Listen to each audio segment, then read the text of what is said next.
In this video, I'm going to share with you what all the Pinterest buzz is about and how you can take your Pinterest efforts to the next level. So what exactly is Pinterest?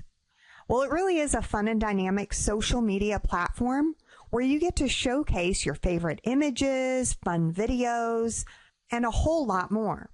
Like other social media platforms, you get to connect with other like-minded people by sharing your hobbies, your interests, and doing it all in a visual way that's showcased on an online bulletin board.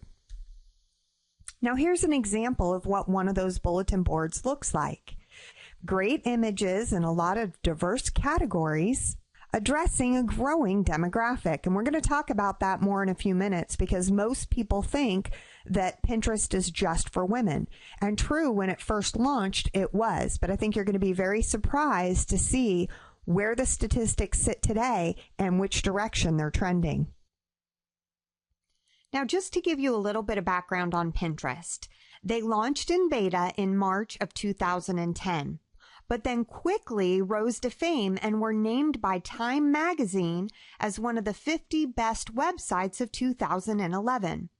Now, in December of 2011, they made the top 10 list of largest social network services with over 11 million total visits per week.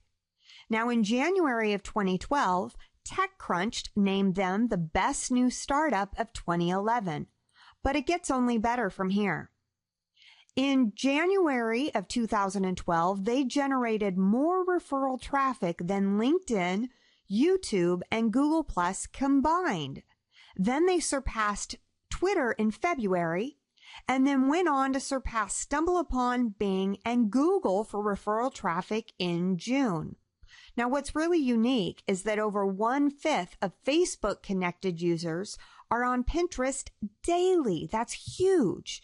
And the average user spends an hour and 17 minutes on average on Pinterest per day when only 36 minutes are spent on Twitter. It's amazing. Here's a great graph to put their growth into perspective. Over the course of just 8 months, that's all.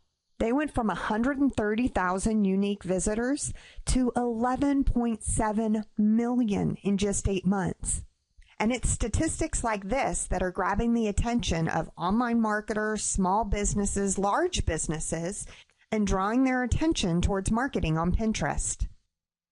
Now, women were leading the Pinterest charge when Pinterest first launched, but the numbers are drastically changing. Men are starting to join women on Pinterest. You can see here that in January of this year, it was 80% women and only 20% men. By March, the percentage of men on Pinterest had jumped to 28%, and I read a statistic just earlier this week that said that the percent of women on Pinterest is now 68%, putting the percentage of men at 32%.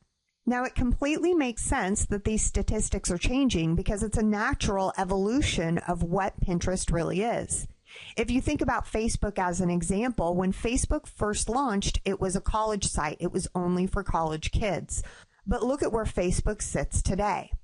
Pinterest is going through the same metamorphosis of its demographic as more and more people realize the traffic strength and the viral nature of Pinterest. In addition, men are just as visual, if not more so, than women. Therefore, it's easy to understand why that demographic is starting to level out. Now, this is another reason that marketers and businesses are gravitating towards Pinterest. And it's because Pinterest users have above average incomes. As you can see, over 70% of Pinterest users fall between $25K and $75K. Now, why is this important? Because it gives the business owner and the savvy marketer another outlet for showcasing their products or services to a demographic that's in a position to pay. Now, when this infographic was created, this was the top 10 audience interest list, but there's tools and resources available where you can pull this information on a continued basis. But if you look, you'll see that fashion designers and collections are still number one, which was sort of the foundation when Pinterest started. But SEO and marketing, graphic design, public relations, those are all now in the top 10 list. as wider audiences are starting to realize the strength in Pinterest and starting to adopt it into their marketing plans. Now you can also see that Pinterest growth rate, both in terms of the referral percentages and the actual revenue that comes from Pinterest, meaning somebody saw a pin and they took action as a result of that pin while they were on Pinterest. Both of those numbers are growing at staggering rates. But what's really interesting to me is that if you look at the short span of time, in Q2 of 2011, they only represented 1% of all the social media driven revenue that was out there. Fast forward to Q1 2012, and they are already representing 17%, and that number is projected to grow up to 40%, meaning that Pinterest will be responsible for 40% of all social media-driven purchases.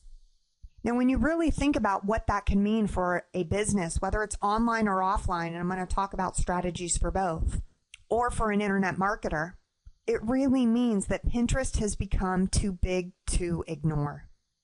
You can choose to ignore it, but if you do, other businesses are going to be passing you by. This is your opportunity to have access to a traffic gold mine at a point in time when most marketers and businesses don't know how to use Pinterest to the full extent. Here's a really cool thing too, is that buyers that are referred from Pinterest are not only 10% more likely to buy something, but they also spend an average of 10% more than visitors who arrive from other social networks. Now again, when you consider the fact that users on Pinterest have a higher average income, it makes sense. Now this infographic has a lot of great stats in it, so if you'd like to go view the entire infographic, it was created by Tamba, and you can view it at Tamba's website, tamba.co.uk. Now, when we look again at the perception that Pinterest is only for women, I want to point out the wide and diverse nature of the brands that are already adopting Pinterest, have pin boards up and available, and are interacting with their target audience through Pinterest. Men's Health, Mashable, which is technology. It's one of my favorite sites. Home Depot, which has some great do-it-yourself tutorials.